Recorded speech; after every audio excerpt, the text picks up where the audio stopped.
Ik lag nog in de wieg, toen had ik ze al. De dokter die zei, nou dit weet ik niet, maar dit heb ik er nooit eerder met, maak jezelf.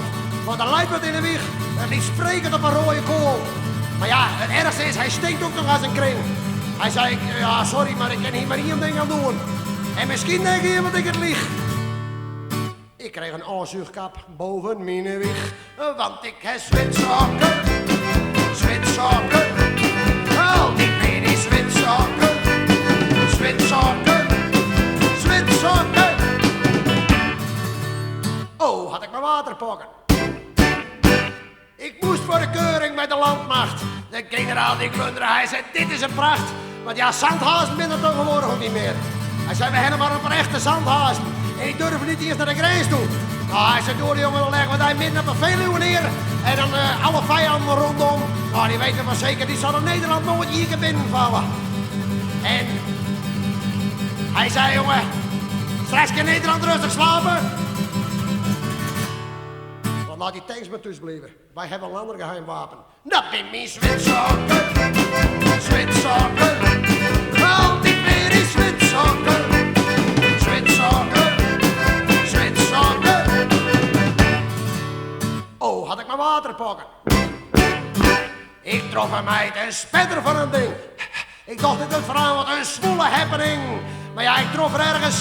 Ze zei, wat doe je voor de kost? Ik zei, je zal geloven of niet, maar ik ben kanariefokker. En die kanaries van mij, die dingen die fokken er zo vreemd in om. Ik heb bijvoorbeeld 10 kanaries en er zijn 3 bij, die hebben een lange poot. De ene die heeft een oog. Die heeft er boven op zijn rug zitten.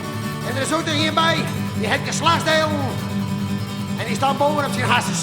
Maar die staat finaal voor lul vanzelf, zo'n kanarie nou. Maar ze zei, er geloof ik helemaal niks van. Ik zei, kan me met haar huis als ze het zelf zien. Dus hij gaat met mijn huis. Ik zei, dan moet ik wel even heel stil wat hok binnen sluipen. Maar die kanaries liggen te slapen. Dus ik neem mijn schoenen uit. Maar die meid die schreef zich dood en die sprint in één keer, dan was het eruit. Want ik heb zwitzakken, zwitzakken. Altijd weer die zwitzakken, zwitzakken, zwitzakken. Oh, had ik mijn water pakken. Maar ik ken er nou met leven, iets had ik eerst moeilijk kon. Ik heb een contract met een keesfabriek uit Bourgon. En eindelijk heb ik mijzelf overwonnen. Van mijn zwitzakken trek ik bouillon. Ja, zwitzakken, zwitzakken. Al die meer die zwitzakken, zwitzakken, zwitzakken. Ik eet er lekker van.